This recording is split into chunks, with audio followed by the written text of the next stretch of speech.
Jiena rrid ġejjieni aħjar għal Maltin, Sur President, u ġejjieni aħjar anki għal din il-Kamra li trid issir il-post fejn itħattu l-għażliet tal-poplu tagħna flok l-iskandi tal-politiċi li suppost jirrappreżentawh. Irridu parlament fejn dawk li jirrappreżentawk irridu jagħtu rendu kont kull meta flok jaqduk ikunu qegħdin jeqdew bik. Sostan dan il-kap tal-Oppożizzjoni Bernard Grech meta kien qed jindirizza seduta kommemorattiva fl-okkażjoni tal-100 sena mill-ewwel seduta tal-Parlament Malti wara l-għoti tal-Kostituzzjoni Eimir Milner.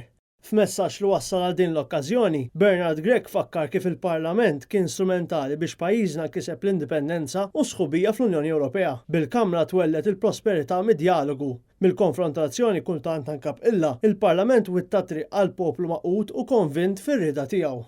Li din il-Kamra qed issir Kamra tal-Parlament mingħajr snien.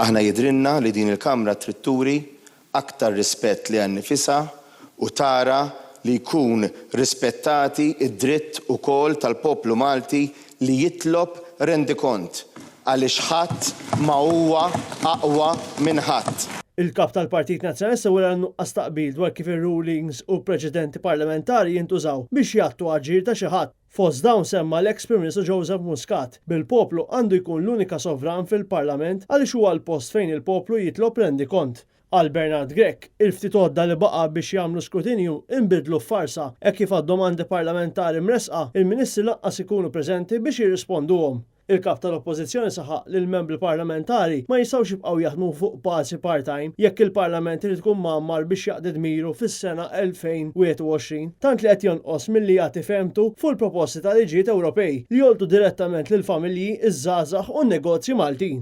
Aħna l-uniku parlament fl-Ewropa li minn għalina ser naqdu lill-poplu bix-xogħol part-time bla riċerka u mingħajr riżorsi. Jien naspira wkoll, Sur President, ġejjieni fejn din il-Kamra tattira leha il-krema tas-soċjetà Maltija. Is-seduta kienet indirizzata fost oħrajn mill-unika speaker mara tal-Parlament, Miriam Spiter de Bono, li fakret li triq għall-1920 kienet waħda jibsa u li ġiet moddija fil-Parlament u l-snin fissru titjib fil-kundizzjoni tax-xogħol, żdieda fil-ħarsin tad-dinjità tal-ħaddiem u sawru l-pedament tal-ekonomija tal-pajjiż bil-kontribut ta' kulħadd. Il-ħtieġa llum il-ġurnata hija li jinżabar il-karattru tan-nazzjon mit-tendenzi pikużi u jitpoġġi fuq quddiem mod assolut l-interess nazzjonali. Min ikun elett biex jirrappreżenta lil poplu f'din il-Kamra jibda jissejjaħ onorevoli. Anqas ma jingħata x'jagħmel il-Kummissarju għall-Standards fil-ħajja pubblika aktar ikun mistħoq dan it-titolu. Il-koll nafu il-rispett qabel tistenneħ trid taħdem għalih u ssostneħ. Is-seduta kienet indirizzata wkoll mid-Deputat Prim Ministru Chris Fearn li fid-diskors tiegħu stqar li l-introduzzjoni tal-Kummissarju għal ħarsien tal-Standards fil-ħajja pubblika kien pass il qudiem biex jiskrutinizza l-rwol tad-deputat u ammetta li dħul ta' Malta fl-Unjoni Ewropea kien pass fid-direzzjoni tajba.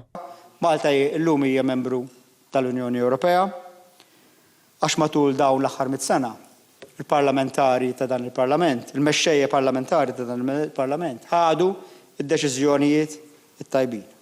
Is-sessjoni speċjali kellha l-indirizz ukoll tal-Speaker tal-Kamra Angelo Farrugia li fih appella lid-deputati biex kun responsabbli f'dak li jingħad fil-Parlament sabiex jixxejn il-fake news u l-hate speech filwaqt li awgura li l-Parlament jersa' aktar viċin il-poplu.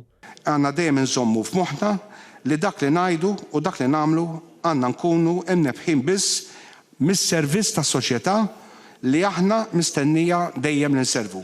Sabiex il-ġenerazzjonijiet li għad irid jiġu u li ġejjin u li qegħdin magħna jħalluhom aħna nħallulhom pajjiż li u dinja li dejjem tkun aħjar milli sibniha. Is-seduta għalqet bil-preżentazzjoni tal-munita kommemorattiva tal-100 sena tal-Parlament lid-Deputat Prim Ministru, il-Kap tal-Oppożizzjoni u lill-ex speakers preżenti fil-Kamra.